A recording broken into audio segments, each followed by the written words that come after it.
दोस्तों, आज मैं आपको अमावस्या और पूर्णिमा की एक अद्भुत और रहस्यमय कहानी सुनाता हूँ। जय भोले शंकर। एक समय की बात है, एक राजा थे। उनके 4 बेटियां थी। एक पुत्री का नाम अमावस्या था और दूसरी पुत्री का नाम पूर्णिमा। अमावस्या कामचोर, आलसी और घमंडी लड़की थी, जबकि पूर्णिमा बड़ी सज्जन और ईमानदार लड़की थी। अमावस्या अपने घर का कोई भी कार्य नहीं करती थी। वह अपना सारा कार्य नौकरों तथा भाभी बहन इनसे करवा लिया करती थी।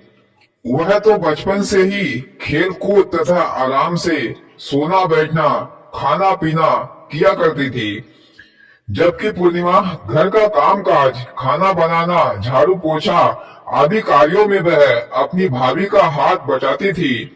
जब वे दोनों बहनें शादी के योग्य हो गई, तब राजा रानी ने विचार किया, अब इन दोनों की शादी करवा देनी चाहिए। तो रानी बोली, राजा साहब, आप पूर्णिमा की शादी तो एक गरीब घराने में ही करना और अमावस्या की शादी किसी राजघराने में करना।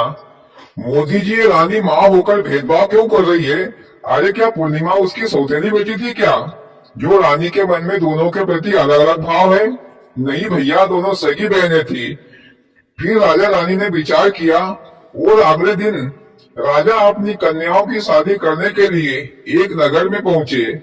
उस नगर में एक गरीब घर के यहाँ अपनी बड़ी बेटी पूर्णिमा का विवाह तय कर दिया, जबकि उसी नगर में एक राजा के यहाँ अपनी छोटी बेटी अमावस्या का विवाह तय कर दिया।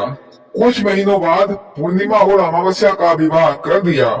दोनों बहनें एक ही नगर में ससुराल में रहने लगी। पूर्णिमा का विवाह गरीब घर में होने के कारण उसको बाहर मेहनत मजदूरी भी करना पड़ता था और अपने घर का कार्य भी करना पड़ता था, और हमेशा भोले शंकर की पूजा पाठ भी किया करती थी। जबकि अमावस्या राजघराने में विवाह होने से वही ऐशो आराम करती, अपना सारा कार्य नौकरों से करवा लिया करती। मोदी जी, ये तो सरासर अन्याय किया रानी ने। लेकिन मोदी जी, पूर्णिमा भोले शंकर की भक्त है। भोले बाबा अवश्य ही उसका साथ देंगे, क्योंकि भोले बाबा भी अपने भक्त को कभी दुखी नहीं देख सकते। हाँ भैया, ये तो सत्य है। फिर एक दिन अमावस्या ने अपने घर पर भजन कीर्तन का प्रोग्राम रखा। नगर के सारे लोगों को निमंत्रण दिया, पर पूर्णिमा के घर निमंत्रण नहीं दिया। जब नगर की स्त्रियां अमावस्या के घर भजन कीर्तन में जा रही थी,